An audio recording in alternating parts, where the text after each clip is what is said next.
So, good afternoon again, and welcome to the Faculty of Humanities. And it's my pleasure that I can welcome you here for discussion with Sophie Lewis about her new book, Enemy Feminisms, TERFs, Policewomen, Girlbosses Against Liberation.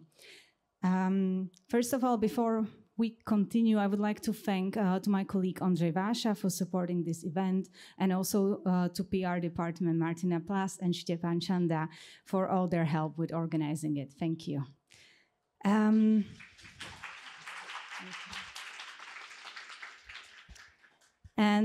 it's an absolute honor to welcome here Sophie Lewis, and I'm so glad that Sophie made it to Prague and to Faculty of Humanities, and that she is here with us today, and that we can talk about this amazing book, Enemy Feminisms. I'll introduce Sophie briefly, and then we will have a time to hear about from you about the book, and then it will be followed by a short conversation between Sophie and I.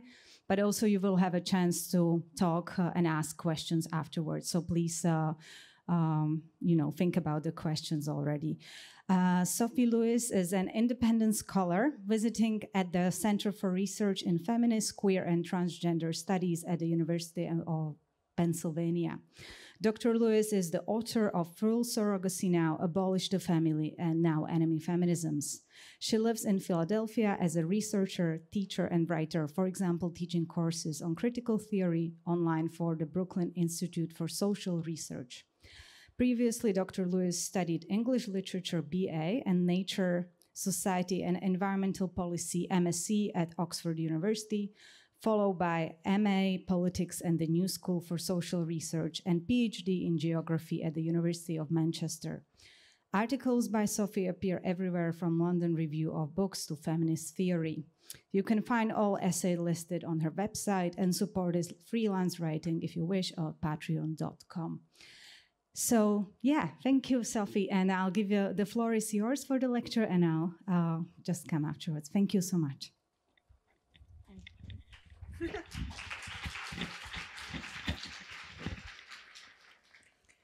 Thank you for that lovely introduction.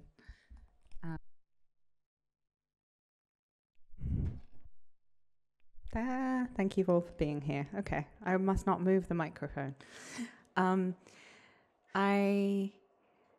I'm so excited to have the chance to have a conversation with people who may have a completely different frame of reference. Indeed, my hope is that some of this stuff might, in fact, not connect and go right past you because you don't need this intervention. It might be something that speaks more to the Anglophone sphere. But I do want to talk about anti-fascism because this book is an anti-fascism strategy intervention. And what else is there to talk about today, right now, than anti-fascism? I'm going to try and go as quickly as I can so we have time for conversation. I am just going to submit that feminism is the women-led vindication of women against patriarchy. Very bargain basement definition, but I think you need all of those components: women-led, vindication of women, and also against patriarchy. Otherwise, you could include trad wives. Anyway, this is my bargain basement definition of feminism. For some feminisms, this means changing everything about the world, and for others, it means changing almost nothing. My chosen feminism, as you know from Abolish the Family or Full Surrogacy Now, if you have read those books, means the struggle to universalize and communize and exalt the labor of life-making. In other words, to communize care. In a sense, this book relates to that earlier project because it's kind of a prequel. What the first two books explained what I think feminism is or should be, and this is the part that tells us what history has done under feminism's rubric, and which, in a sense, is the erasure of the undercommons of feminism that I'm also writing a love letter to with this intervention. So sometimes a feminist is a feminist even though she dedicates her time to the dispossession and ostracism of a group of women. Female anti-feminism and right-wing feminism are distinct phenomena. Contrary to some views on the matter, both exist in the West. I mean, we can get more complicated about this in Q&A. In fact, they are interrelated and overlapping, but they are distinct. The first category is relatively well established, not very controversial, right? To evidence it, I just have to point to the repetition of a very large female mandate for the rapist in chief occupying the US presidency. Available data suggests that fully 46% of women voters in the 2024 election voted MAGA or Trump, which is up 7 percentage points from the first time in 2016. Okay. On the other hand, when it comes to pinpointing a feminism on the right, there is no consensus about this. Systems of white supremacy and imperial capitalism shaped the birth of European feminisms, often molding them ideologically, right? How could they not have done so? Yet, today, whenever an anti-trans, a nativist, or an anti-abortion figure of the Euro-American moderate and far right self-designates as a feminist, they are routinely received by others as insincere, invalid, or, prima facie impossible. The right-wing Heritage Foundation-funded group Women's Liberation Front is a case in point. You can't have a right-wing feminist, says Julie Bindel, Britain's leading socialist lesbian commentator of 30 years or so. It's ironic because she emblematizes what she's talking about. Even, she spearheads the assault on trans lives. So this approach, you can't have right-wing feminism, is part of the purgative approach that you could take. It distinguishes itself from the listicle approach. If you imagine the approach that says anything a woman has ever achieved, put it on the feminist listicle. The shortcomings of the listicle approach are rather easy to see. But the purgative, i.e., that's not real feminism approach, also doesn't strictly work, despite its merits. And I do want to stress that it has merits. For one thing, when we proclaim that these so-called feminists do not speak for me, that's a valuable form of solidarity in many cases with the hardest hit victims of the groups in question. So sometimes we're saying that's not feminism, and actually what we're saying is, I'm not really commenting on whether or not it's feminism. What I'm saying is that whatever it is, it's bullshit, right? When we say that's not feminism, we are sometimes, letting the harmful pro-woman actors in question know that they are not our people, and we're letting their targets know that we have their back. So, for example, civilizing crusaders against the hijab, not feminists, we affirm, building our barricades around the term. Whore-phobic humanitarians, not feminists. If you're a racist rape prosecutor like New York's head of sex crimes in 1989, right, the Central Park 5 case, Linda Fairstein, you aren't a real feminist. If you're a kink shamer or you're a pro-life feminist, no such thing. Or as some wags have proposed, TERFs aren't even feminists, they are farts, feminism appropriating radical transphobes. Haha. At the time of writing, a web search for the term not really feminism returns over 100,000 results. Okay. Conversely, in my book, I offer a 200-year overview of cis-sexist, colonialist, nativist, white nationalist, whore-phobic, capitalist, eugenicist, carceral, and yes, even forced birth, pro-forced birth forms of Western women's rights activism, predominantly in the UK and the US, a little bit of Germany thrown in. And I take all of these seriously as feminisms, even as I insist that left anti-fascist feminists must defeat them. Taking them seriously as self-described feminisms, I propose, is actually useful for understanding how to defeat them. I don't think I'm making the claim that it's absolutely necessary to defeat them, to understand them as feminisms, but I do think it's useful. While feminist commitment is a sine qua non of any rigorous or principled anti-fascism, some articulations of women's rights can be and have been fascisms. It is especially important to grasp this possibility in the context of mass disillusionment with liberal feminism, such as we are witnessing now amid various discursive exoduses from the scene of post-feminism, such as trad wifery, which I already mentioned, not that that's feminism, but think of the femosphere, right? Andrew Tate for women, or 4B. Everywhere we see well-justified reflexes towards radicality in rejection of the received forms of liberal feminist mobilization. For example, the variety represented by top cop Kamala Harris, who I do wish was president right now, even though my book is significantly dedicated towards exposing the connection between her ideological lineage and fascism. Evidently, in the absence of a collective, let alone revolutionary horizon, these impulses sometimes collapse into nihilist, individualist, edgily trad, or misandrist separatist femopessimism. But the feminism of anti-transness has spread like a pogrom. Today, it is unsurprising to find self-described feminists at the forefront of policy making to deny gender-affirming healthcare or to make bathrooms and sports lockers cis-sexual at all costs in the name of women's rights.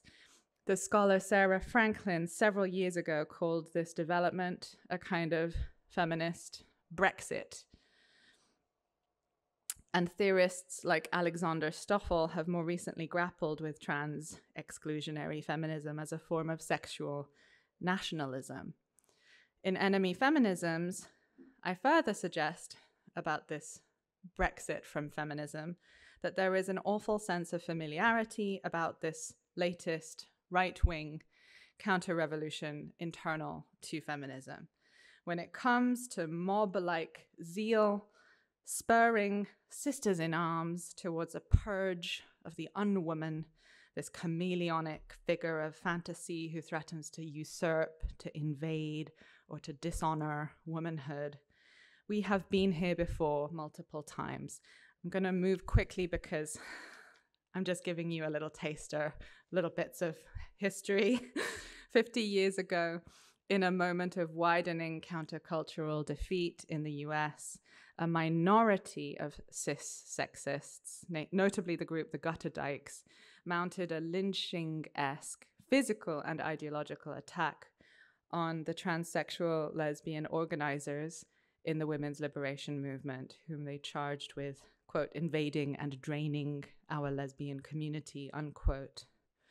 We can talk much more about this. If you know about this story, I'm really interested in how we have told this story over the decades and pretended that the entirety of the women's liberation movement in the early 70s was somehow transphobic. You look at the post-mortem of the West Coast Lesbian Conference of 1973 in the journal Lesbian Tide, and you see that everybody was defending the trans women who organized the who helped organize the conference.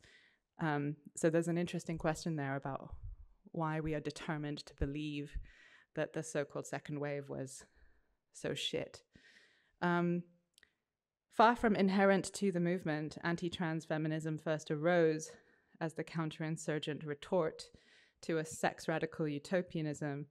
It was a pessimistic response to a gender and family abolitionist, in some cases, efflorescence that was generally welcoming to trans women and often aimed, as you know, at the communization of care beyond the private nuclear household, as well as aspirationally, in some cases, towards the generalization of something called transsexuality.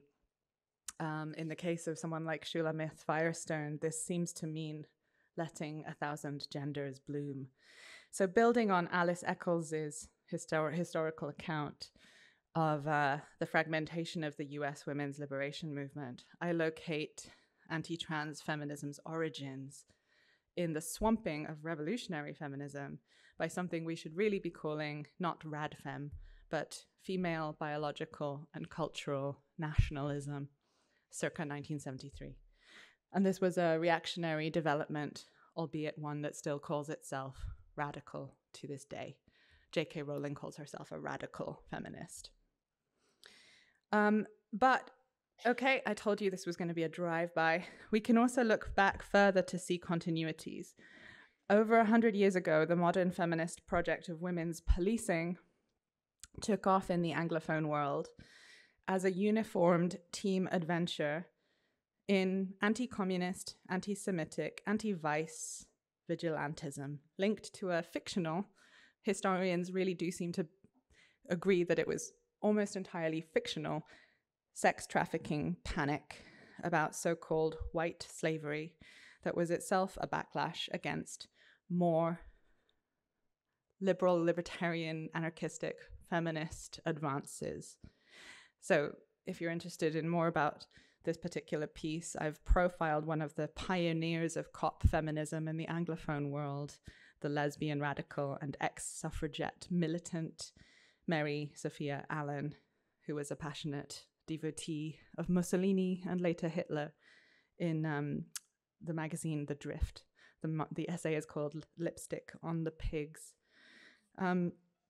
Most veteran European suffragists were disillusioned with liberal democracy in the interwar period, while many turned to socialism and communism and anarchism. One radical feminist think tank in the UK designated the soon-to-be black shirt leader, Sir Oswald Mosley, the top member of parliament for feminists, twice in the 1920s. Several British ex-suffragettes came to take the view, in fact, that fascism alone will complete the work begun by militant women from 1906 to 1914. I don't know how you guys learn about the suffragettes or the equivalent in Eastern and Central Europe. I was taught that the suffragettes, the British suffragettes, broke a few windows.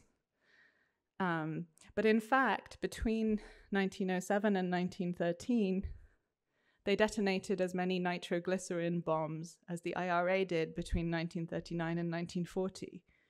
Did you know that?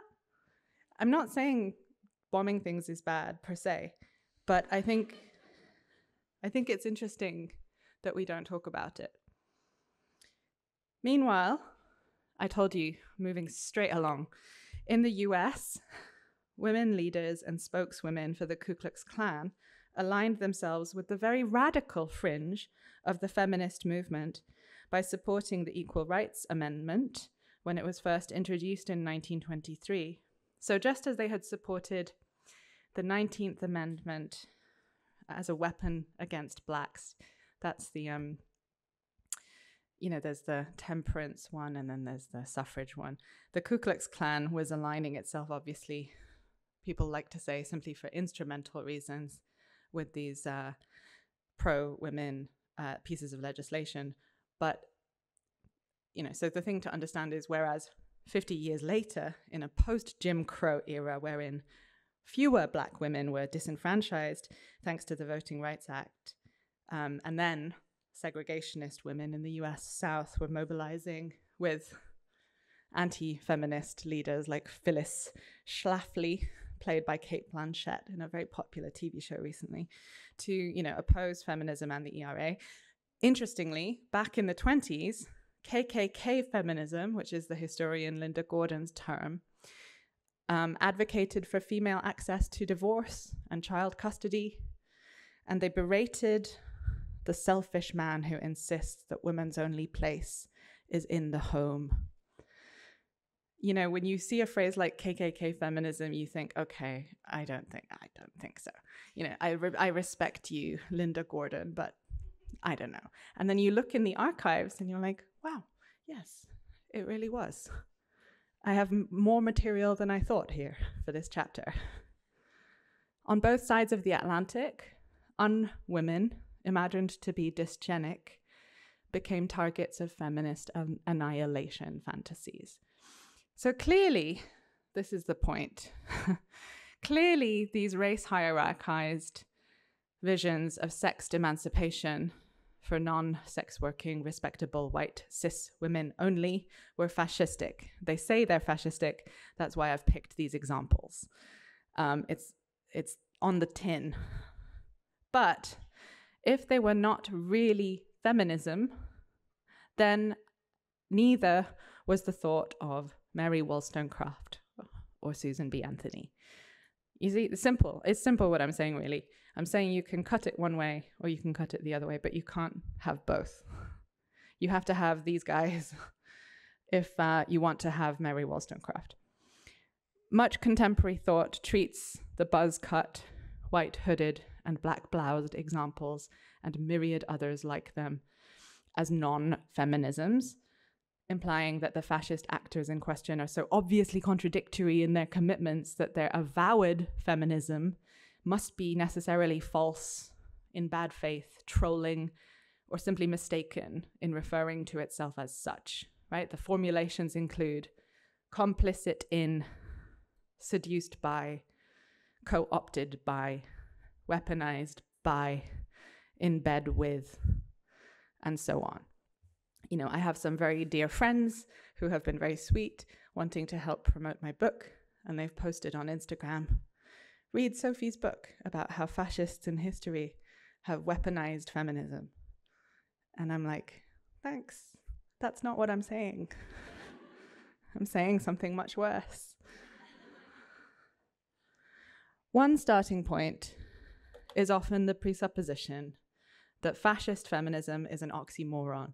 So at most, we can find fascist femininities and fascist discourses that instrumentalize, weaponize, wield the language of feminism in order to dupe. This is one of the historians of this moment in between the wars, where a lot of suffragette militants who had been bombing the shit out of everything joined the British Union of Fascists later. And she is writing about this with a determination not to think about it. It's quite fascinating, actually. She keeps using the word reassuring just all the time. Reassuringly, not very many suffragettes joined the British Union of Fascists. They were aberrations. So you see here the British Union of Fascists is the one with the agency. They're attempting to steal the fire of feminism. So the feminists aren't joining the British Union of Fascists, I guess. They're somehow being kidnapped. Okay, sorry, I should stop doing ad libs. In contrast, the white supremacist aspects of canonical liberal legacies, like Wollstonecraft's or Susan B. Anthony's in the US context, these can be admitted to and apologized for without calling into question their status within feminism, or for that matter, feminism's integrity. The literary world can apparently talk all day about the sins of the suffrage foremothers, never doubting for a moment that the feminism in question can be separated from the racism, for example, without losing its core shape. Feminism for us, after all, is a word that means good, that means liberatory politics. And I understand profoundly the impulse to attack critiques of feminism. I know it can be upsetting to sit with the proposition that feminisms have been deadly to indigenous lifeways, knowingly murderous towards sex workers, or even, weird as it may sound, misogynistic and patriarchal. It can be tough to get one's head around Western feminism's role in the inherently patriarchal logic of cisness, a modern notion which has harmed all women by bifurcating and hierarchizing us in relation to maternal potential, very narrowly defined. And moreover, the temptation is strong to immediately say, okay, but feminists clearly aren't the main culprits here, right? They're not the biggest villains. What about anti-feminists? Much, much bigger role. But the valid concerns embedded in that objection still don't justify the institutionalized avoidance of the topic. If these oppressors are such a minor thread in human history, what's wrong with getting to the bottom of their oppressing? Okay, and in the past decade, we saw a welcome attempt to reckon with white feminism, right? Although the questions, ain't I a woman? And what you mean, we, white girl, have roiled organized Western womanhood since at least 1851, the putative whiteness of some feminisms has received a greater level of scrutiny recently in the Anglophone world, picking up pace in 2013 before seemingly peaking in 2021 and spurred by books from Europe, Australia, North America, by Ruby Hamad, Mickey Kendall, Jessie Daniels, Rafia Zakaria, Kyla Schuller, etc. This development catalyzed a much-needed, heartening, and generative reflection. There was the hashtag solidarity is for white women. There was the critique of some feminists' reception of the Karen meme as a slur. And the global north finally witnessed prolonged debate on the subject of nice white ladies.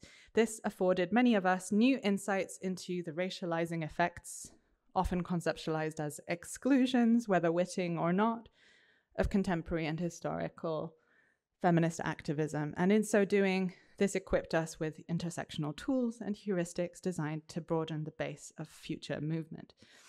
Of course, inevitably, some parts of the media reception of these, at their best, race-critical ideas betrayed a desire to sidestep a deeper reckoning with the anti-liberatory freight of certain kinds of pro-woman politics, right? The Observer thought that the bigger injury was making, quote, well-meaning but imperfect people feel terrible about themselves, while the New York Times focused on the theory that internal criticisms of the Women's March, which were, of course, about Palestine, were actually being fueled by Russia.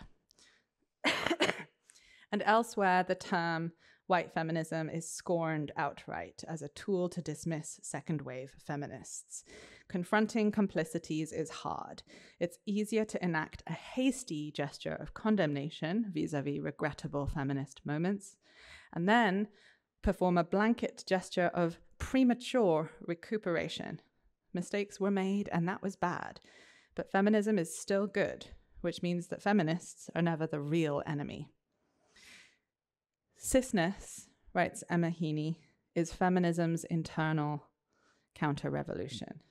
And in my view, if there is hope today for the renewal of an internationalist feminism against cisness, one that includes Western feminists at least, it is in part because the psychical orientation of innocence that I've been describing here has been exposed and made visible and perhaps stretched to breaking point amid the global campaign of Zionist feminism that accompanied the acceleration of genocide in Palestine post-October 7th, 2023. This feminist reflexive denial of the possibility of feminist violence has been forced to double down to an unprecedented degree, straining rather ludicrously in the face of the blatancy, right, of the now debunked Israeli government lies concerning all of the systematic, so quote-unquote systematic rape and femicide and infanticide perpetrated by Hamas. And perpetrated, according to one Jerusalem Post article, because Hamas hates the legacy of Simone de Beauvoir. Concomitantly, we have witnessed an anti-Zionist feminist efflorescence in the heartlands of empire, nourished on Turtle Island by groups like the Palestinian Feminist Collective, a group whose anti-patriarchy organizing begins but doesn't end at opposing the occupying state. Trans activists have been at the forefront of Gaza solidarity protests, not least because, as the US-based Transgender Law Center argues, trans liberation politics, very different from trans liberalism, is inherently anti-colonial and inseparable, therefore, from the struggle for Palestinian freedom.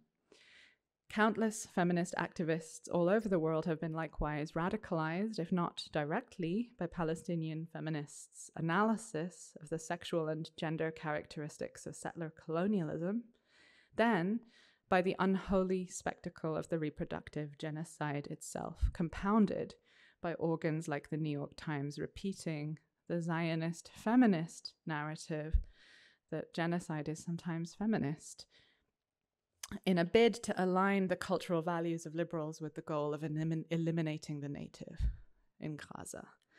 Noted feminist Benjamin Netanyahu essentially told us that this was going to be a just war, right, of rape revenge.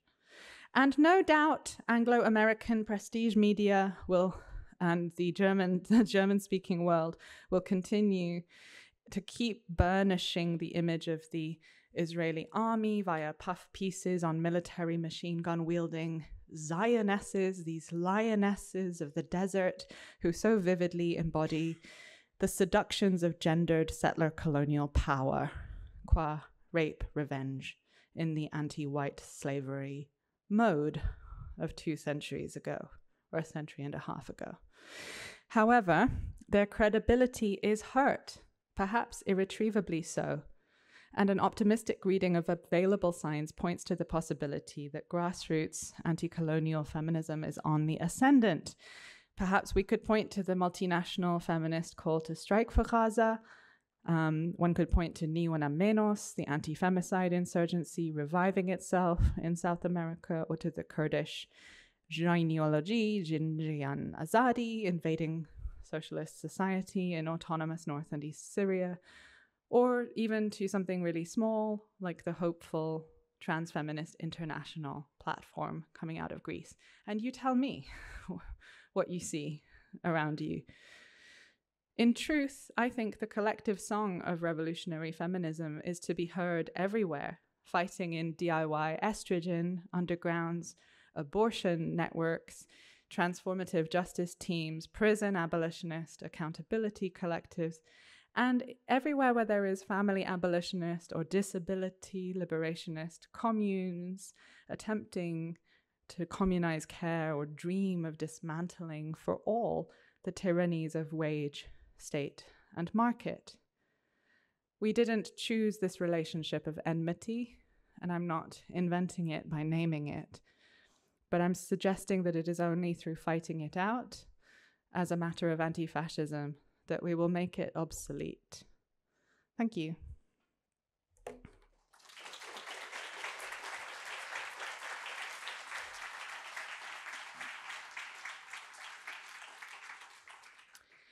I'm going to leave it on the table of contents in case you're curious about my archetypes while I have the conversation with Denisa.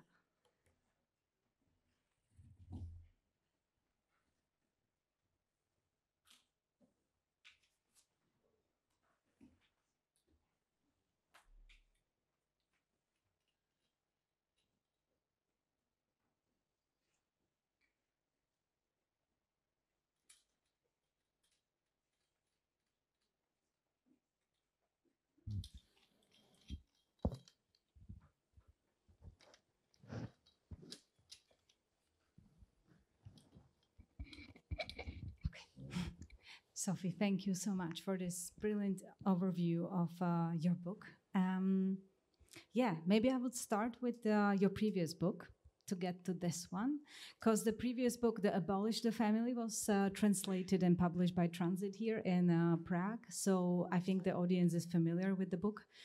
How does this previous book kind of relate to your new project, or how can we maybe observe the trajectory of your research here? Thank you. I I think utopian method involves negation centrally, and negation is an important part of utopian process to make alternative worlds, possible, to clear the space for them, I suppose, or to denaturalize the given, to say, no, I don't accept this, this version of nature. And that includes what has been told to us as feminist history, right? This is a historiographical project, probably 10 times longer than Abolish the Family, which was really an essay, linked to full surrogacy now, clarifying the family abolitionist jumping off point, in a sense, of the earlier book about gestational labor and the immanent materiality of our manufacture of one another.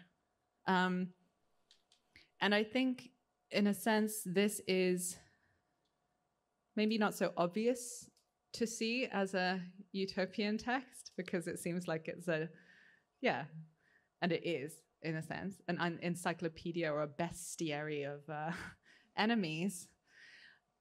But I think there is something to be said about the importance of knowing how to draw collectively lines and hold them, regardless of who is on the other side of them. It could be your sister, it could be your kin.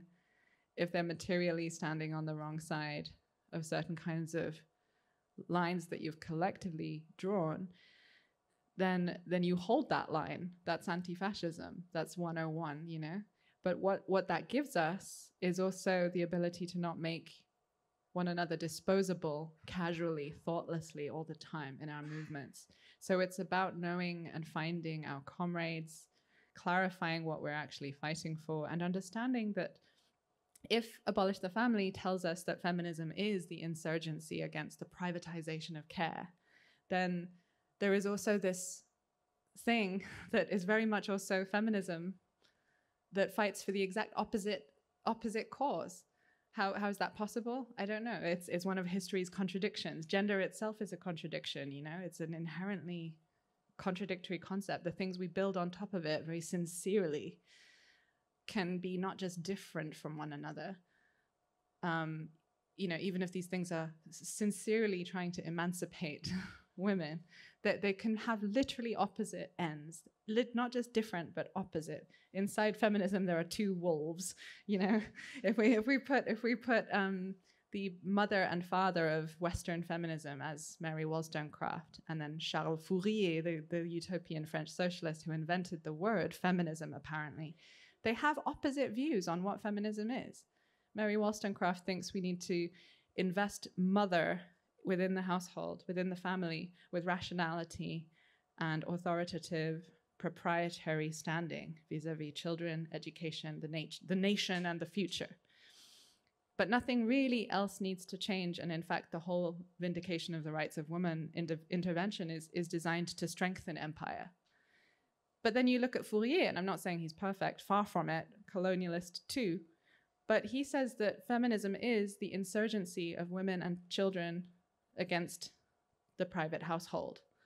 So you already have opposite definitions.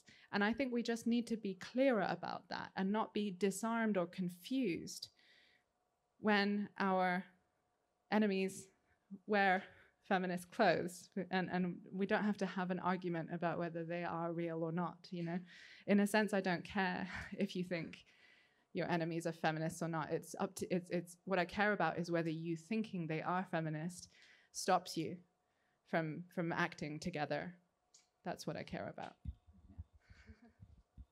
Thank you. I'm looking at the screen, and maybe we could talk about these characters that appear in the book. From, we have the civilizer, prohibitionist, black shirt, but also pro-life feminist and girl boss, for instance. Overall, what would you say, what they have in common? Because I think there are different problems with them in different ways and different aspects that we can kind of pinpoint. But overall, what could be some united like characteristic? Yes, I think the analytic of cisness that Emma Heaney gives us, it might sound counterintuitive to some people, or like it's referring to something recent, you know, or something that's only visible recently. If you think transness is somehow a new category, fine. But cisness is actually a very old logic. It's the enemy of a certain kind of revolutionary feminism that wants to denaturalize assigned sex. So cisness is historically the naturalization of assigned sex. And all of these feminisms have a kind of ontological orientation towards sex. So this is what Emma Heaney gives us as a Marxist analytic that includes racializing characteristics, that includes colonial characteristics, which includes ableist, eugenicist characteristics. It's a really interestingly useful analytic if you get your head around it. These are all feminisms of cisness, as in they are ontologizing and naturalizing assigned sex. But there are other things as well. There's femphobia, right? The repudiation of self-consciously artificial femininity. There's what else is there? I think I'm curious what you have to say about this, right? There's an orientation towards the state. When I say that TERFs are, or the adult human female, that they are, feminism's Brexiteers, there's a very serious theoretical point here about their orientation towards the state. There is a hope that their redemption as a population will be achieved via absorption into the state, that their deliverance, that their will occur via the state. There's also extinction phobia, and which turns into right-wing annihilationism. I have Zionist, feminist elements throughout. If I hadn't finished the book on time like a goody two-shoes, I would have been able to include a Zionist feminist chapter. But unfortunately, I was not able to convince my editors to let me add a whole chapter. But there is stuff about Zionist feminism throughout the chapters on imperial feminism. And what I think is interesting, I mean, we could talk more about this, you know, the way that in the women's liberation movement in the 70s, trans exclusionary and Zionist lesbian strains of feminism merged in the United States is fascinating. And there's a theorist, Heike Schotten, who talks about how the same structures of thought about a fear of extinction, a phobia of erasure, which turns into this fascistic kind of annihilationist self-defense rhetoric, where you can, experience yourself as somehow being genocided when you're literally the one committing the genocide, right? This is like a very salient moment in the evolution of the women's liberation movement in the US with its counter-revolution. Andrea Dworkin wanted women in the end to have an Israel of their own. You know, she said women should do Israel. This was her final intervention in 1999-2000. You know, this is what she worked out was the only solution. We need to think about how it is that, femo-pessimist, as I call it, ontological orientations towards female suffering, woundedly attached to a definition of femaleness as suffering, lead to only these quite deadly nationalist destinations. Thank you. Maybe I will return to the beginning of the book, because I really like how you are quoting Jenny Holzer. Women are not horrible. Yeah. And I love how you kind of respond with a counter question, which is, why would women not be horrible? Aren't they part of history? And it reminds me of when I started studying in Edinburgh. And I had this amazing feminist teacher who would often, like in the conversations or in lectures and so on, kind of, I don't know, attacked or like talk against the concept of girl boss and other enemy feminisms that appear in your book. And I was sitting there as a student and I was thinking, oh my God, why does she always attack like women? Isn't she supposed to be a feminist? And now reading your book, I was kind of thinking about her a lot. And I was thinking like, are we all socialized into this role that we can't criticize like as a woman, like another feminist, or what is it? What do you think? I don't know. It brought it back home when reading your book. I mean, the interesting thing is maybe something in your response was totally like valid, you know, that there are people who seem to only criticize women. You know, there are people who want to blame history's, you know, evils on women. It's actually true that exists. And I think paradoxically, we're simultaneously, all of us rather, trained in sort of both extremes, a kind of innocence for women or the opposite, you know? And this is the problem. It's neither, right? I think, it is a feminist epistemological move to say, no, women are responsible for history as well. Andrea Dworkin says that's not the case. You know, she says that women will enter history at one point, maybe, hopefully, she thinks. But she does not accept that women bear any responsibility for anything historically. And that seems to me to be potentially fascistic, right? as an epistemic premise. Your teacher, who knows? I mean, I don't know. It's that there is something about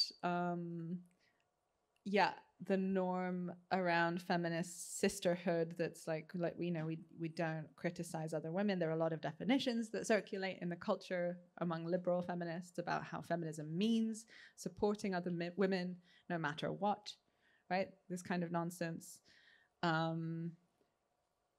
So yeah, I think it's actually important for all of us to go back and think about our primary attachments and formations around this stuff, which is why I actually offer something like that at the beginning. I talk about how when I was 5 years old or something, I had a very strong attachment to, this is kind of embarrassing, but we had a VHS cassette tape of the Magic Flute, and there's the Queen of the Night, and she sings this soprano song. My brother and I, we used to dress up as the Queen of the Night and run around, thinking it was really cool to be the Queen of the Night. Funnily enough, I'm not going to do the song for you, don't worry. I was almost going to, but you don't need that on a Monday. She is the baddie, right? Interestingly enough, my father was actually annoyed that we liked the Queen so much. I know. This actually tells us more about him and my family than anything. But it's an interesting reflection for me because, you know, he's actually screaming at a 5-year-old saying, why do you like the Queen? She's actually the baddie. You're supposed to like the king. And we're like, what? And I think part of me was already feminist then, you know. My first fight was a feminist fight. And for so much of my life, I was like, you know, all bad women are actually heroines, you know? Like, you name it, like Ursula the Sea Witch, actually, you know, the star of the movie. You know, this kind of impulse, and I think it is so understandable, and there's so much righteousness in it, and I don't even really think people should stop doing it. But I do think there's something there's a dead end about this, which is why when Jenny Holzer, the artist, who I don't have any beef with, by the way, but when she's asked by an interviewer, it goes like this. What do you think about the future of the feminist movement, Jenny Holzer? And she says, women are not horrible. What? Okay. Yeah, I guess. You know, but she's saying women are not horrible. We need to not be ashamed of being feminists. Okay, but if women were horrible, should we not do feminism? are women not part of history, right? That's what I'm saying. Women are horrible, women are not horrible are both really bad reasons to do feminism. You know, this is why this is an impurity-oriented anti-fascist intervention. I think impurity is a really important part of anti-fascism. You know, we don't fight for workers because they're nice or good or not horrible. We don't fight for women because they're not horrible either, right? We fight for liberation in all of our horribleness and not horribleness. This is a fairly basic point, and yet it seems one that needs to be made sometimes. It reminded me when we talk about innocence a bit, because I think if you can't blame someone, they are almost like a passive, right? Like they don't have a voice, whether good or bad. And I think it kind of reminds me of another thing that I wanted to ask you, that I was recently reading an article by Slovak feminist writer Jana Sokola, who published an article on women's complicity in right-wing politics. And her article basically focuses on all wives and mistresses of powerful men. Yeah. And I think it's, you know, it's a very interesting article, and I think it's still important to make this point, especially in this context, because I think often we talk about women liberation as a kind of, women are always like in this kind of innocent role. But your book, I think, makes a much stronger claim in relation to the forms of feminist expression. Also, I think you already mentioned it in your talk that it's not about complicity. It's actually a much more stronger claim. It's that feminism is just accomplice. It's rather quite central actor in revolutionary, reactionary policies, politics. Could you maybe tell us a bit more about that? Why is this distinction so important for you, maybe? Yeah, so it's not just right-wing women and female anti-feminism, or, as is also important to think about, you know, female support for, you know, patriarchal structures led by men, and this is the more comfortable and quite well trodden. It's still important, right? But it's also actually that the history of feminism shows us quite different maneuvers. It shows us internal counter-revolutionary projects that are part of a feminist class disciplining, colonial, class composition related urbanization project or whatever. You know, it, like, feminism moves on its own in a semi-distinct way. It's not simply colluding. It's forming its own,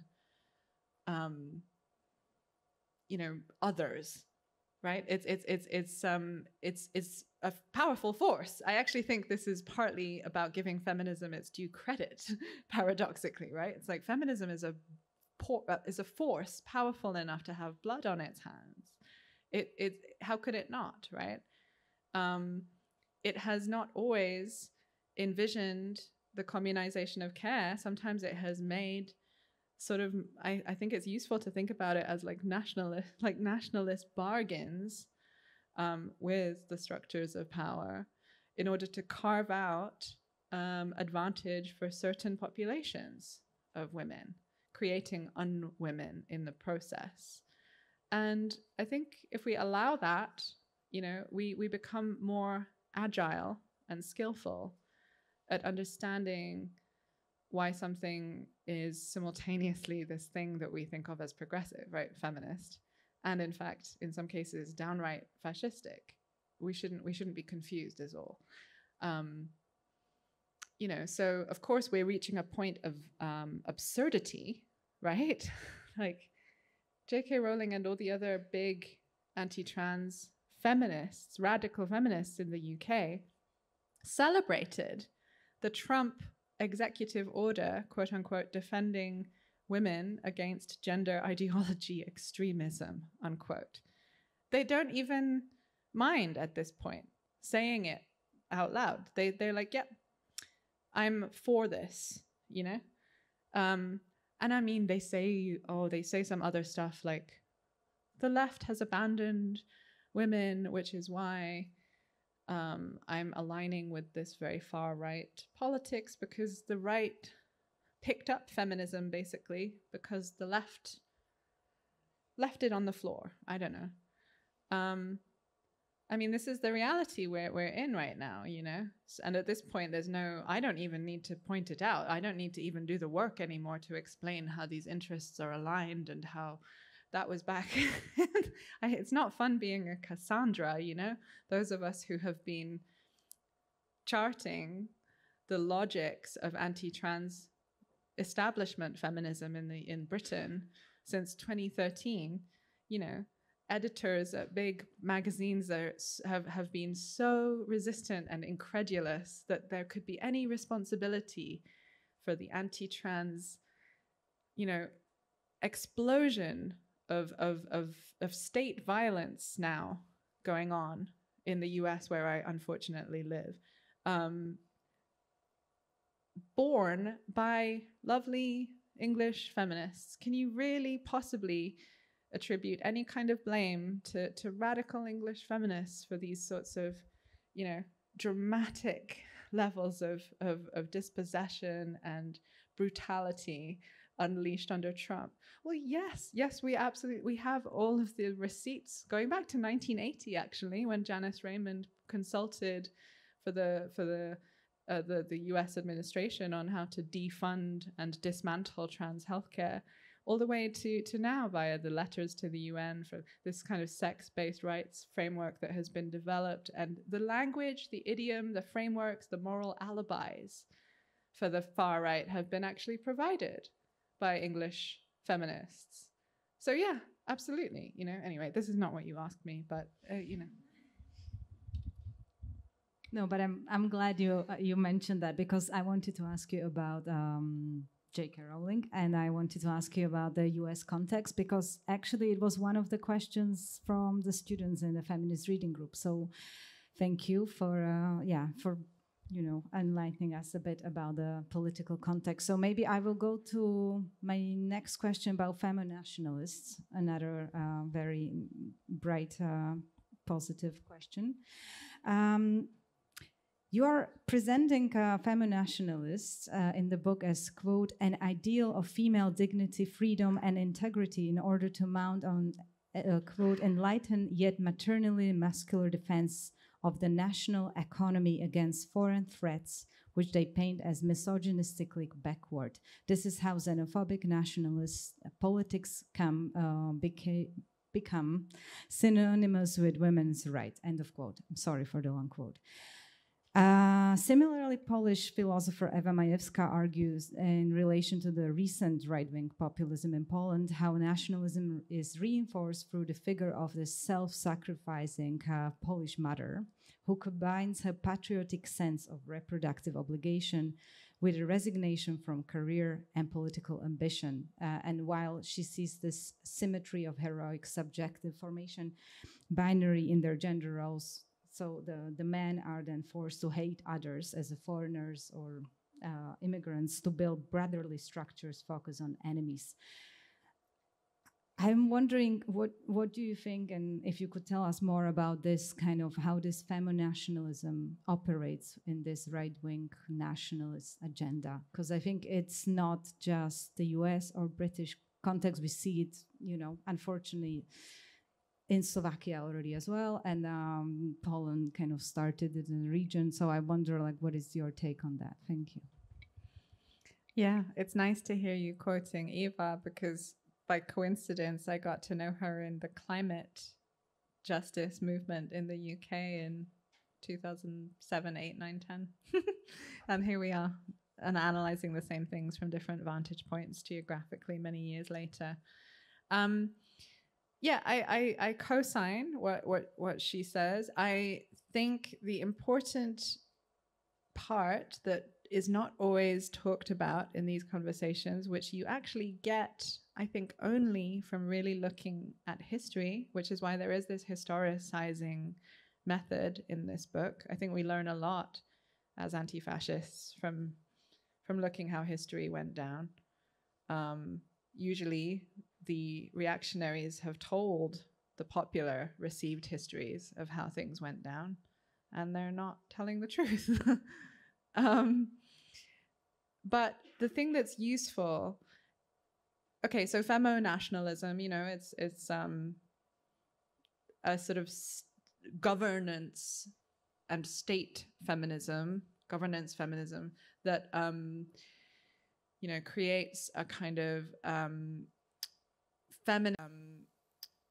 feminist reason to do xenophobic statecraft. You know, it's the policy making that creates a sort of barbaric anti-feminist culture that needs to, you know, coming in to, you know, immigrating into Germany or any EU nation state, and needs to be sort of educated in a state feminist. Like Germany became a feminist nation, according to sociologists, after the, you know, attacks on New Year's Eve in Cologne in 2015. You know, all of these rape laws suddenly got pushed through because it was an Islamic other that could be created as the enemy of German womanhood and German feminism.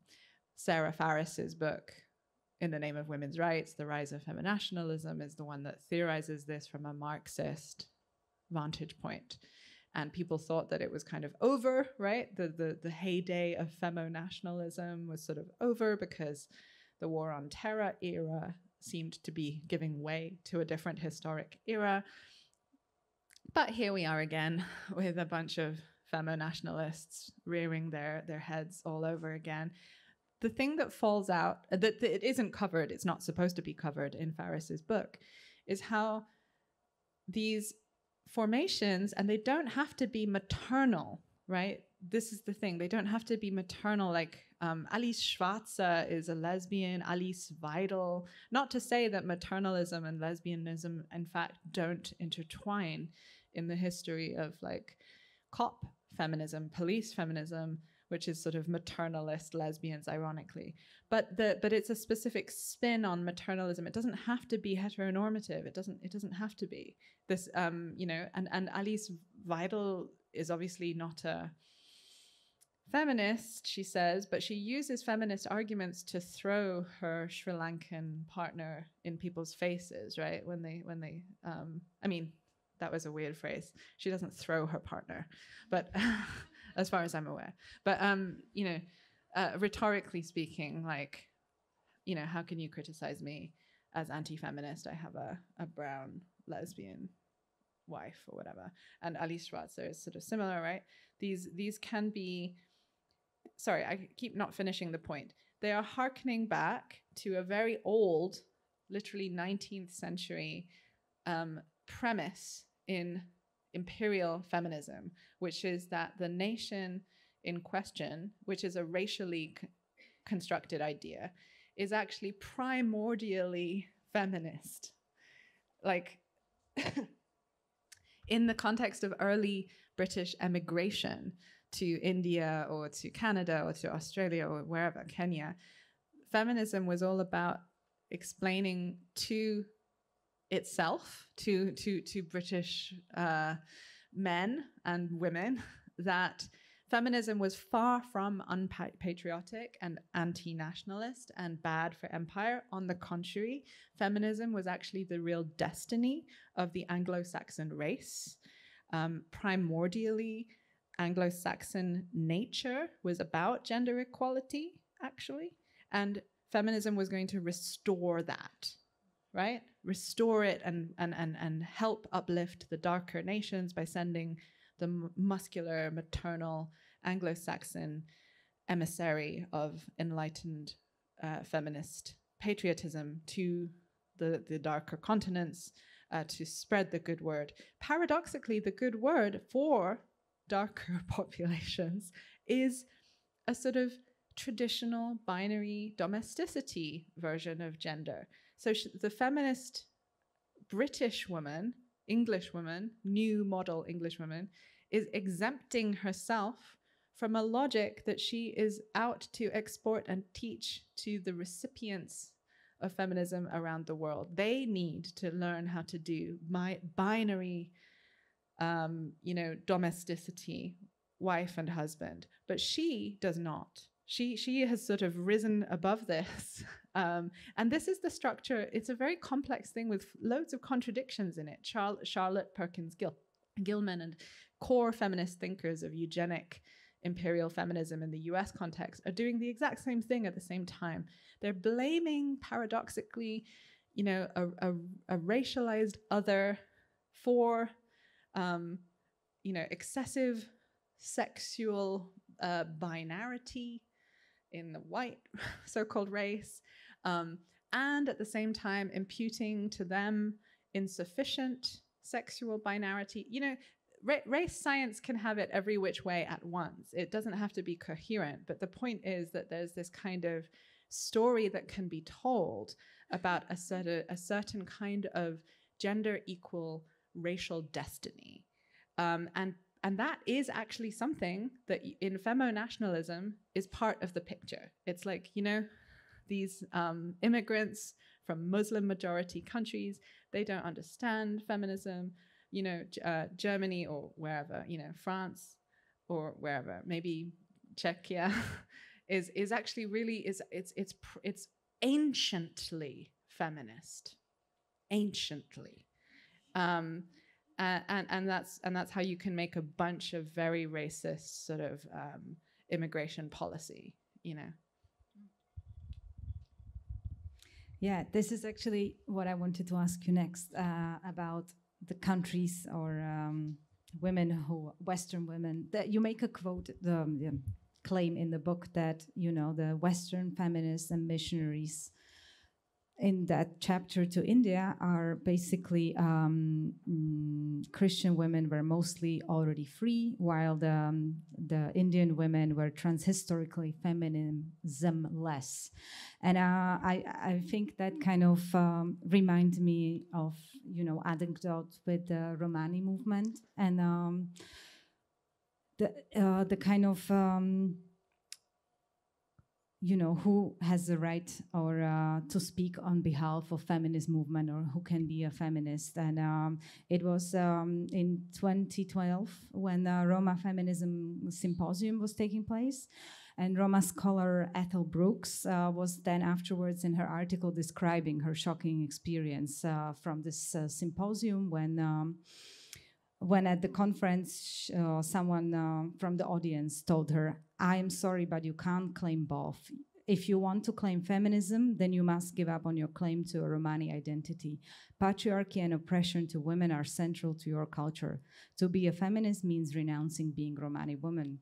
And Brooks afterwards kind of claims that if I joined the side of the feminists denying my connection to Romani community, would that in the end save my Romani sisters? And I think that's very good anecdote from her, because it relates to what you were saying in the Indian context as well. Like, are some women inherently like feminists and some are feminist less and need some saving? And I think it's Spivak's argument of, you know, white women or men saving brown women from brown men. But I don't know, I was wondering if you could tell us a bit more about history of anti-sati campaign, or maybe what you, because I think that's very fascinating in relation to the history of that kind of thinking. Yeah.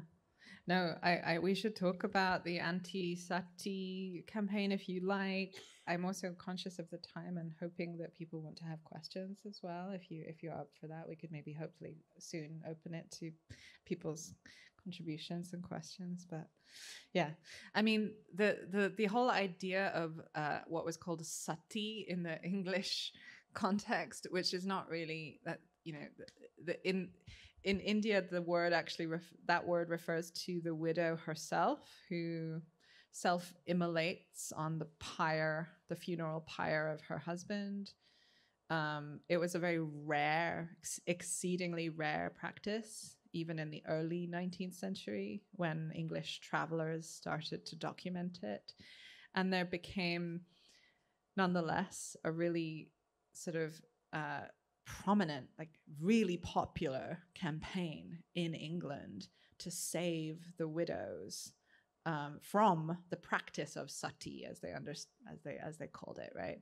And there were just petitions, loads and loads and loads of women, really, really upset about this barbaric practice that they understood as kind of religiously driven, even though it's not scripturally rooted whatsoever in Hinduism.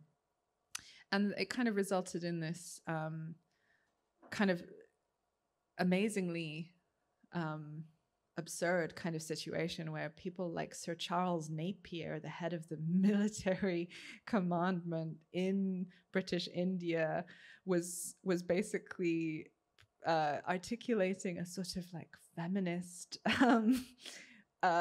politics, as though British rule over India was in fact perpetrated for feminist reasons, as a kind of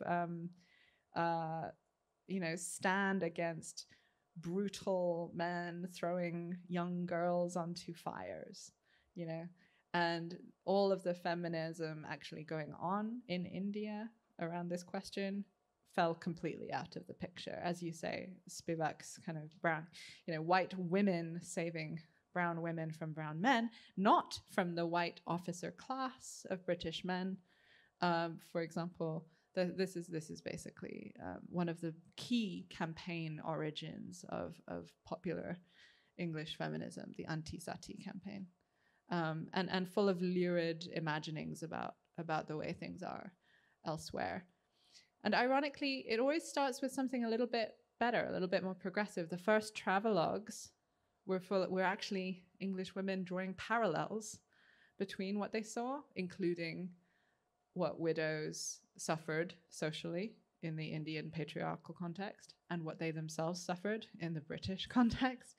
And then that parallel became unspeakable once the sort of state machinery had gotten this sort of behind the femo-nationalist cause. Thank you. But yeah, I think maybe we should aim to kind of finish maybe by 7, so you are all not too exhausted. And maybe I would use this last maybe half an hour for your questions. Would you help us, please? Thank you. So maybe, does anyone have any question? Do you have a question?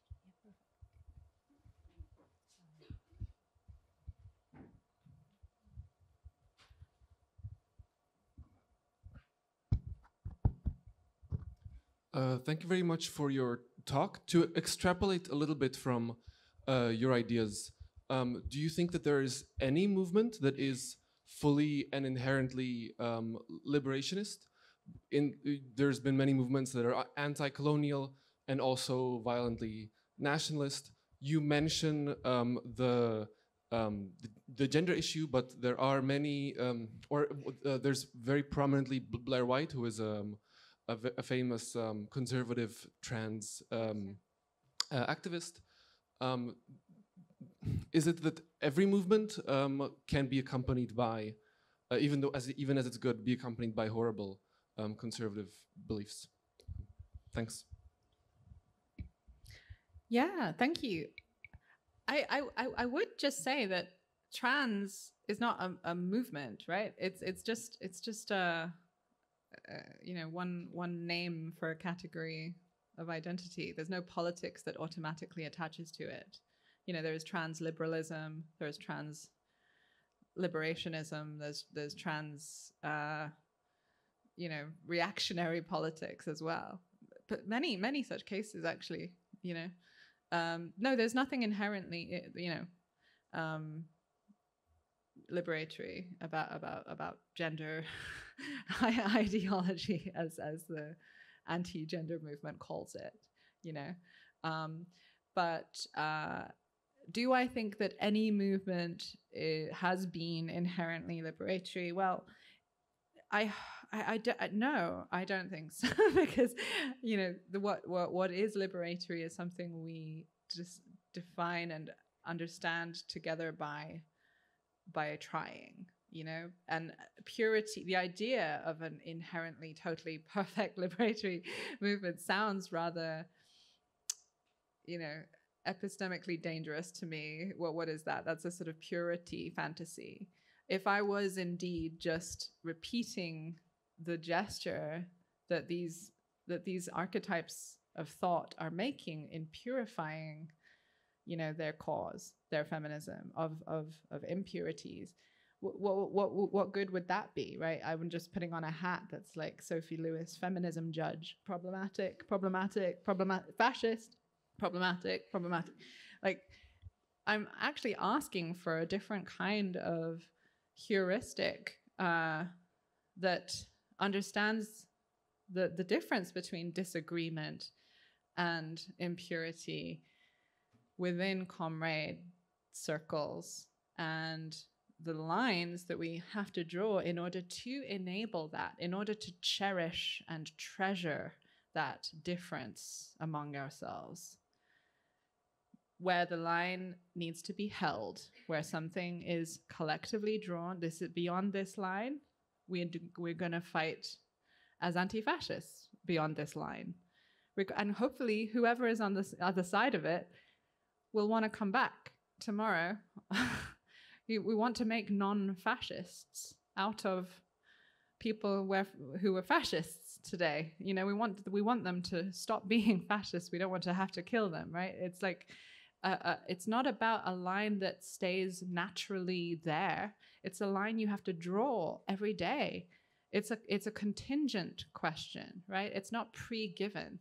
What counts as pornophobia, girlbossism, feminationalism, is something we're going to have to decide all the time together every day. It's not a line that exists in the sand by itself, you know. So we are seduced, all of us, by these things, I think. You know, that's what I'm asking as well, people to think about what the offers that fascism makes to feminists are in our time. In the interwar period, you know, in the 1920s and 30s, fascism made feminism a really convincing offer. I mean, feminists were really disillusioned with the electoral party system, with liberal feminism. They felt betrayed. They thought, and liberal feminism has been a catastrophic failure, I think, objectively, you know, today.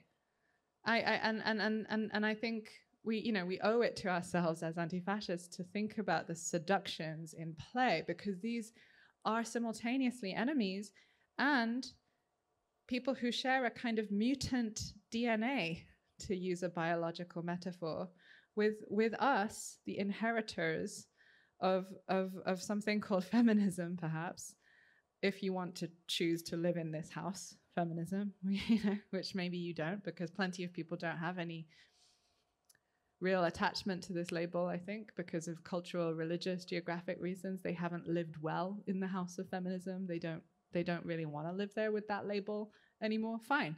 But, you know, I'm just going to speak for myself, I guess. I do feel like feminism is a really good name for an adequately radical critique of capital, an adequately radical critique of the work society. It gives us an anti-work kernel of insight into capitalism's destruction of our lives. And so I want to stick with it. And if I'm going to stick with it, you know, I need to have a sense of the eros and the possibility and the juice and the pleasure and the power of feminism. And in order to have that, I also need to be very clear about feminisms that have been fighting for literally opposite things. And it's sort of, if you like, okay to name that as an enemy politics, because it's a claiming of bad kin that is that takes the form of anti-fascist opposition. That's a long answer.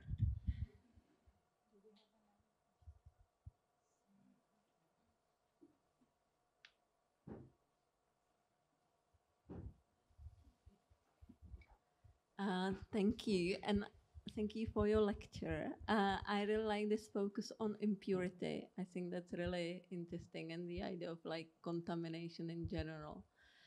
I kept thinking while you were talking about this moment in sex education. I don't know if you watched the series, but there's this moment when, you know, there are like a group of people, some are like trans, some are like girl bosses, etc.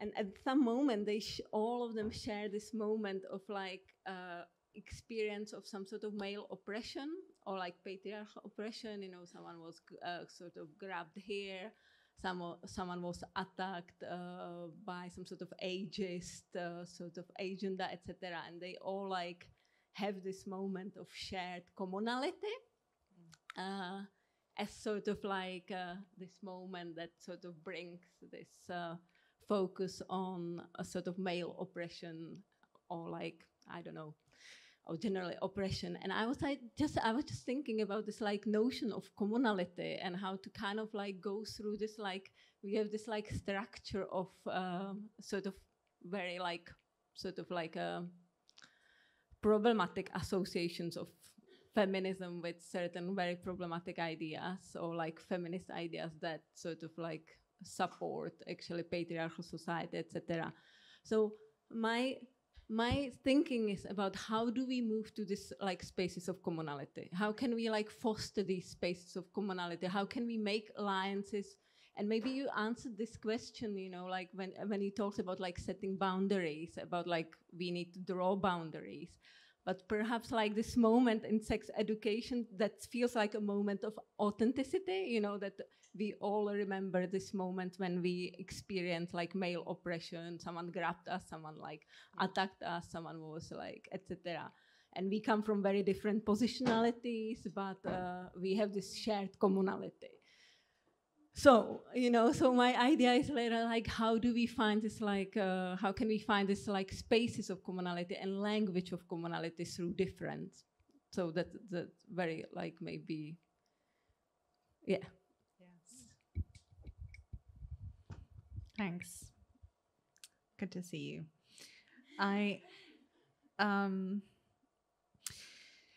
So what is exciting to me about the analytic of cisness, as Emma Heaney gives it to us, is that it is very insistent and persuasively demonstrative of the fact that cisness affects us all, right? It's the enemy of everybody, not just trans people. It's this deeply sort of, if you like, anti-feminist, although often mobilized by feminism, ideology that naturalizes assigned sex. In a sense, feminism is against cisness. It is, or it should be. It's not yet. We need to make it so, right?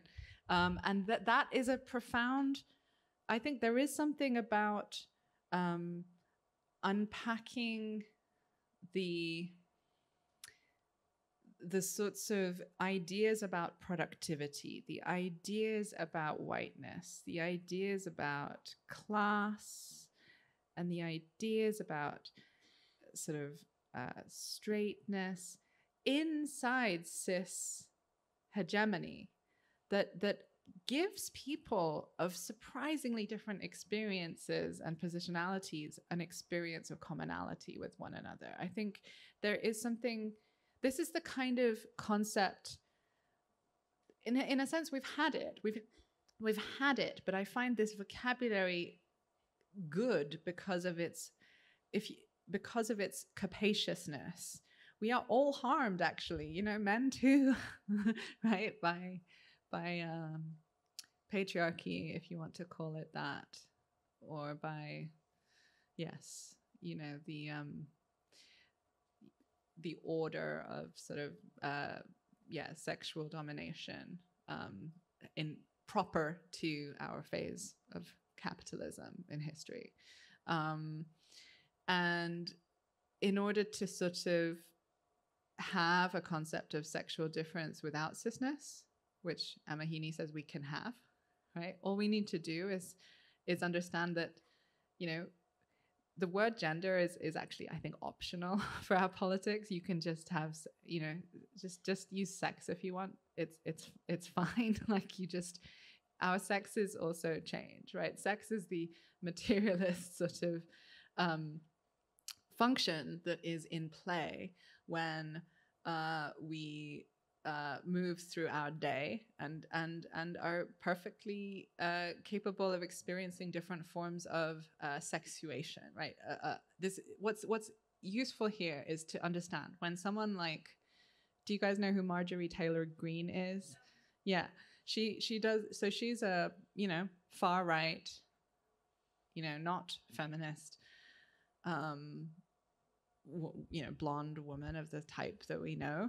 And when she mocks and attacks one of her political opponents in Congress, Jasmine Crockett, a Black woman, not a trans woman on its face, right? But but Marjorie Taylor Greene attacks her eyelashes, right? Her false eyelashes. And what is operative here is cisness, even though, the target is not trans, because cisness is what gives and has long given historically bourgeois white cis women the option and the availability of masculine priority, right? Marjorie Taylor Greene doesn't suffer transphobia because she's being a macho CrossFit kind of bro. She and being femme-phobic towards Jasmine Crockett. That is part of the structure of cis womanhood, right? And like, there is something about this that I think Emma Heaney gives us, which can produce understandings of the way we're all choked and disciplined and rendered productive and confined into one sort of side or another of a capitalist differential, which doesn't have to be a differential. It could be just a difference. It's, in a sense, like, I think my care communization feminism is also perhaps, abolitionist vis-a-vis sex qua differential, right? I don't know what the difference between gender abundance or gender abolition is when we really come down to it. What would the difference between these two things be? But what I do know is that capitalism mobilizes sexual difference by turning it into a differential across which value can flow. And when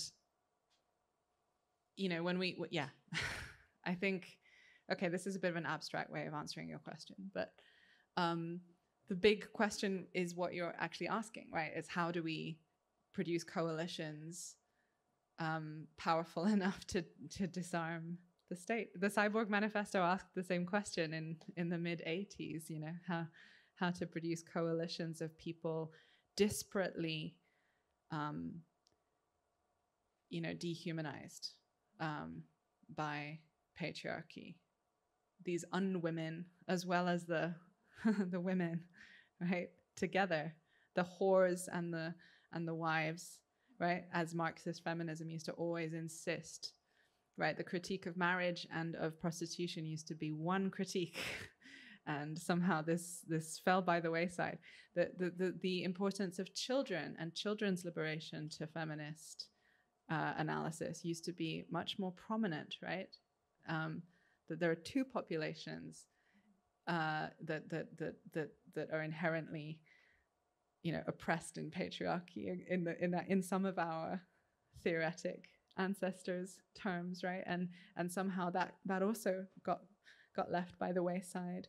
But yeah, coalition building, commonality. I haven't watched that episode of Sex Education, but I did write about sex education. There's a short piece called Maybe We Could Be Each Other's Mums, which is actually about the first season or the second season. I can't remember. But yeah. Thanks. Hello, once again. Thank you for the lecture, giving me much to think about. My question is about gender and gendered trends in social media today. Specifically, I've been really preoccupied with the I'm just a girl trend that ties to like the concept of like girl dinner or girl hobbies. And I just wanted to ask, because I think it like emerged like a fairly innocent, like a silly trend that like one girl made in her bedroom one day. But I think I find it harmful. Yeah. But there are many other trends, gender trends that are very different. My question would be, what is your view on maybe this particular one or other ones, and if they can actually work for us or rather against us?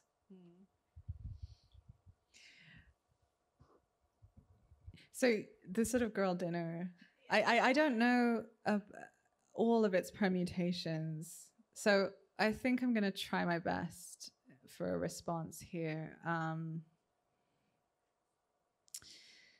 Yeah, there is something about, in my Girl Boss chapter, I kind of like talk about the undeadness of the form, right? It was almost dead on arrival.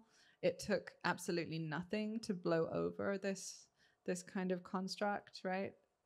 What was this? 2013, Sheryl Sandberg, Sophia Amoruso,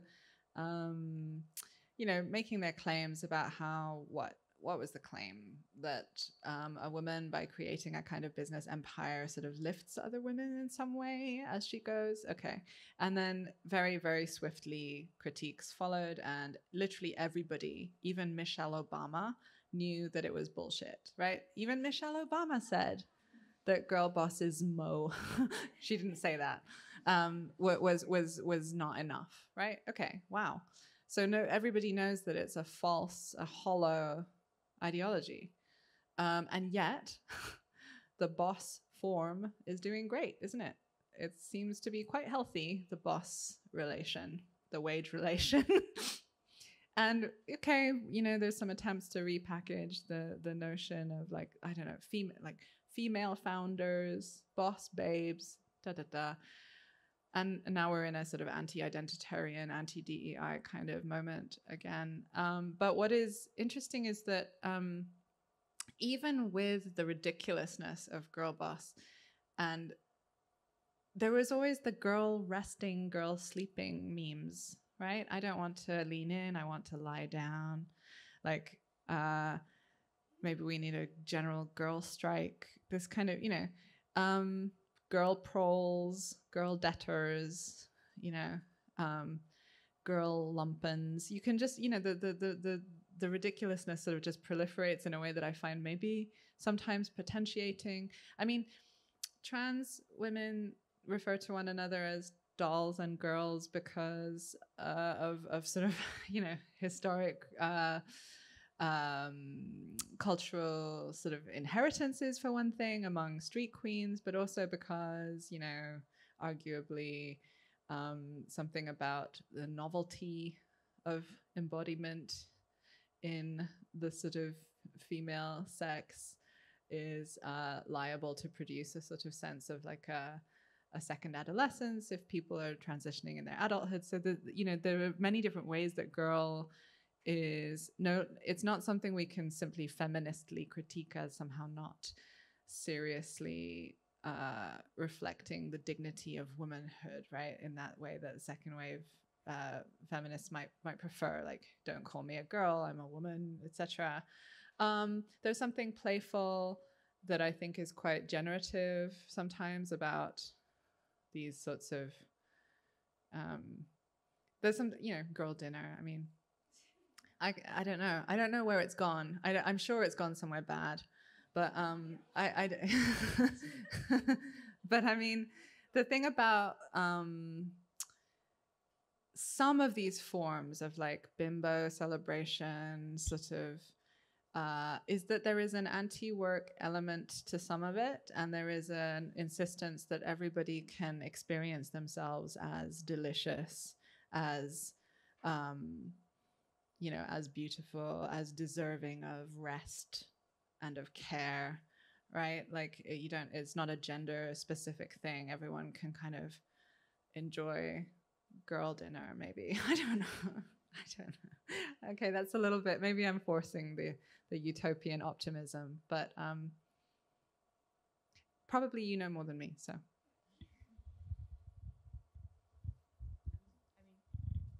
If I were like to respond, I think maybe my question was actually kind of out of the pocket, because I don't think that this trend can be placed in like the whole girl boss phenomena, because it actually, I think, kind of it like goes against it. Yeah, it's kind of like the rejection of like girlifying yourself in order to like weight like the take the weight of like womanhood and being a woman and having to perform as a woman in society. You're just a girl, and you can go and have your little girl dinner and just don't worry about the stuff.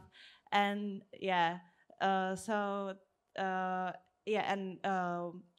girl dinner, usually when girls then post their dinners, it's like severe under eating, like many of them. It has gone somewhere bad.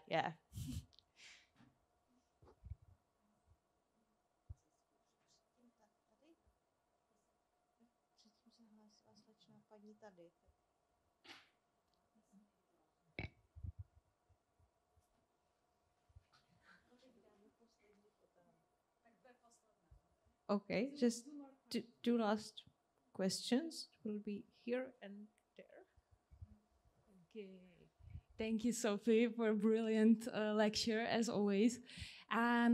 I know that you always say, know your enemy. You've said that. I think that one of your lectures is also called like that.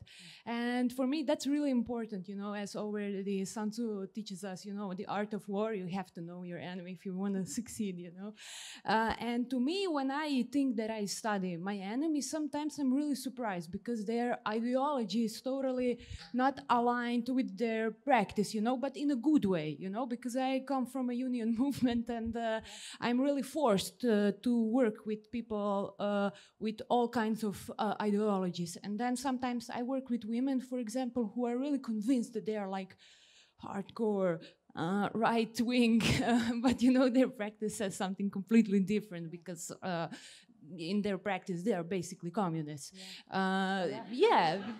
It's a good way. It's very hopeful, at least for me. So I wanted to ask you, what do you think about that? Is maybe that, having similar or the same economical interests and this material base, if this is maybe the hope for us to, as Hannah said, finally, come together? I love this question. Thank you. No, so I might repeat myself a tiny bit, but I think this is exactly the kind of response I'm trying to elicit a little bit. In a sense, what is useful about all these archetypes and categories and taxonomical distinctions? Not that much in and of itself, right? It's about what you're materially doing. This is why I really insist, this is not about some kind of purity cancellation thing, like, oh, you said you have a, your comrade in the union is expressing some stupid ideology. Well, is there room for, it's not that discourse doesn't hurt and doesn't harm, and that discourse is just immaterial. In fact, discourse is imbricated in the material, and people get harmed by discourse. It's not like you can just tolerate, the vilest bigotry in your union, right, discursively, and pretend it doesn't throw some of us under the bus, right? But what are people actually doing with it? And how can you hold on to one another and disagree with one another skillfully in order to make those bright lines clearer, actually, those lines that we have to draw every day, like I say, and then defend anti-fascistly. In a sense, it's like a verb, anti-fascism, right? It's like, if you it's always anti-fascisming. It's not like a kind of pre-given institutional set of rules and policies and orders and decisions. It's so fluid because of the ways that, after all, anti-liberatory forces are kind of running through all of us, right? This is not a depressing necessarily thing. It's just about, for people situated in Europe, you know, awareness, for example, of how much of what we have and think and own and, you know, use is saturated with colonial and imperial and sort of you know, histories of class dispossession and so on, right? We're cyborg. We're contaminated. We're you know, covered in blood. It's okay. I mean, it's not, and it is. And if you're, yeah, if you, sometimes I think some of my favorite feminist ancestors that I would choose from history are people who would be quite annoyed if they knew that I was here in 2025 referring to them as feminists, because they, like, I don't know, Emma Goldman, or I guess more problematically, Alexandra Kollontai. Neither of them are perfect, right, at all, not perfect, but they would be annoyed if they knew, because they didn't like the word feminist. They didn't like it. It wasn't for them. And do you think it's a priority for me if I got to go in a time machine and like have dinner with Emma Goldman? Like, Emma, you have to understand you are a feminist, actually. Like, you know, like, who cares, right? And so maybe this kind of works with one of the women in your union as well. It's like, oh, you think you're a conservative, Margaret? Fine, whatever. It doesn't matter. You know, it doesn't matter, I guess, you know. So you're already doing the thing, I think. You know what you know how to do it. It's you who needs to teach people. Oh, teach me. Yeah.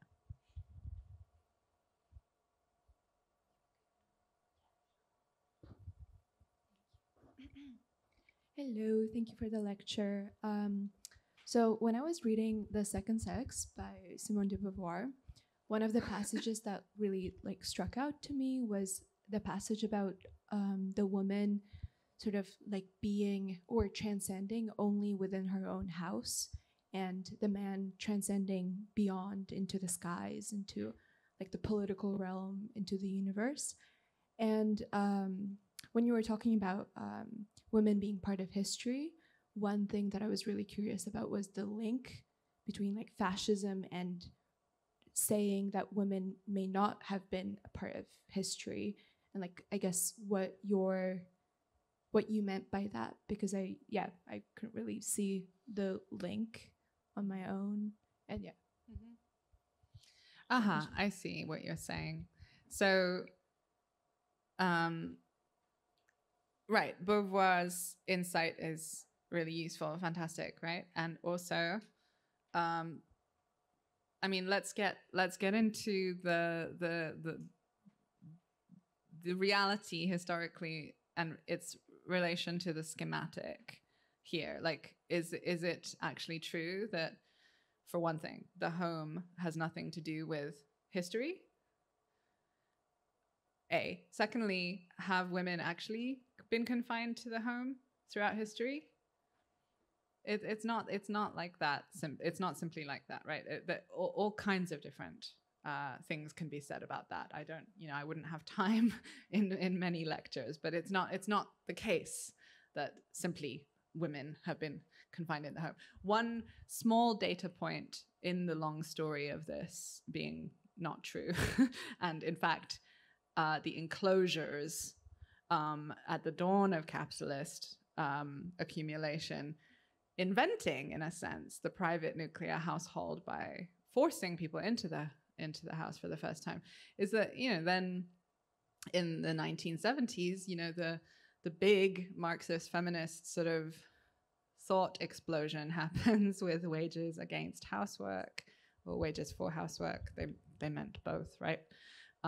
Where they are saying, okay, we know about the factory and the point of production, the hidden abode of capital. There's this scene behind the scenes of liberal democracy where the boss meets the worker or capital meets labor, and it's actually a very violent, dirty scene, whereas it seems like it's a fair exchange on the face of things. They said, okay, what about behind there? There's an even more hidden abode, and it's the social factory, it's the home, which is also as part of capital, right? And so you could, but then beyond that, there are all the women saying, which women have been house workers unwaged?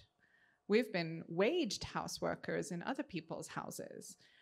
So wages for which housework, or wages for what, and so these kinds of things, for one thing, tell us that women neither can be said to be outside of the public sphere, and therefore, nor can we say that historical is the same as public, right? But even with all of those caveats, women have had plenty of sort of leadership positions, actually, within colonialism, within eugenicist policy making. And when I say that about Andrea Dworkin's kind of insistence that women are always so compromised by patriarchal oppression that it's not possible to grant them or us any agency, really, or any responsibility for violent domination they helped or just, initiated or whatever, participated in. I think that is a gesture towards innocence that is always,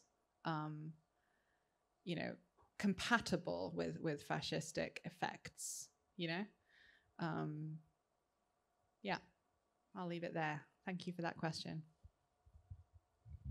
Thank you. I have many more questions, and there were also some comments from Feminist Reading Group, but I think we can continue the conversation and in writing and also later tonight and so on. But because I think we've been here for 2 hours, and I think it was a lot of your time and energy, and we kind of had first amazing overview of the book, and also a very in-depth conversation about the book and the topics related to the book. Thank you all for coming and for your great questions and for being here with us tonight. And also, Sophie, thank you so much for coming to Prague and to the Faculty of Humanities, and also for all your time and energy here tonight. And it was brilliant. Thank you.